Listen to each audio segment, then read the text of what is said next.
Young tiger NTR జన్మదిన వేడుకలను ఉమ్మడి తూర్పుగోదావరి జిల్లా ఎన్టీఆర్ ఫ్యాన్స్ తారక్ సేవా సంఘం ఆధ్వర్యంలో ఘనంగా నిర్వహించినట్లు ఎన్టీఆర్ యూత్ సభ్యులు మధు తెలిపారు. కాకినాడ ప్రభుత్వ ఆసుపత్రి వద్ద యంగ్ టైగర్ ఎన్టీఆర్ జన్మదినం సందర్భంగా 500 మంది పేదలకు అన్నదానం చేశారు. పెద్ద సంఖ్యలో యంగ్ టైగర్ ఎన్టీఆర్ ఫ్యాన్స్ పాల్గొని పేదలకు అన్నదానం పంపిణీ చేశారు. అదేవిధంగా అనారోగ్యంతో బాధపడుతున్న తోటి ఎన్టీఆర్ ఫ్యాన్స్ కి అసోసియేషన్ తరపున 20,000 రూపాయల ఆర్థిక సహాయం చెక్కును అందజేశారు. ఈ సందర్భంగా ఎన్టీఆర్ యూత్ సభ్యులు మధు మాట్లాడుతూ సామాజిక సేవా కార్యక్రమాలు చేపట్టడంలో యంగ్ టైగర్ ఎన్టీఆర్ ఫ్యాన్స్ ఎప్పుడూ ముందుంటారని పేర్కొన్నారు.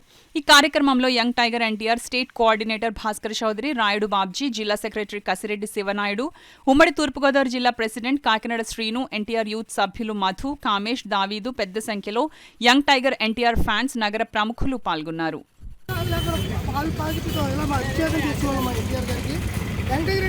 అభిషేకం చేస్తున్నప్పుడు ప్రతి ఆడియో రిలీజ్లో కానీ మాకు ఒక అవగాహన కల్పించి నా ఫోటోకి పాలాభిషేకం అభిషేకం చేయడం వల్ల ఎవరి కడుపు నిండదు, ఆ పాలు వేస్ట్ అవుతాయి తప్ప అని అలాంటి పాలు పేటలు కడుపుతో ఆకలిలో ఉన్న వాళ్ళకి అన్నదానం పంచమని చెప్పేసి మాకు ఒక అవగాహన కల్పించి ఆయన దారిలో నడవమని చెప్పారు.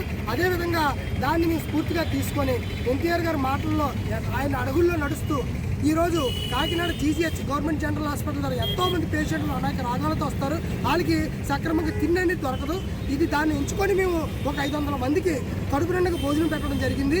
ఈరోజు వాళ్ళందరూ కూడా కడుపు నిండుగా భోజనం చేసి మా యంగ్ టైగర్ ఎన్టీఆర్ గారిని పుట్టినరోజు సందర్భంగా ఆయన ఆశీస్సులు అన్నీ అందించి వాళ్ళ కుటుంబం ఎప్పుడు కూడా అలాగే నవ్వుతూ ఉండాలని ఆ దేవుని మనస్ఫూర్తిగా కోరుకుంటూ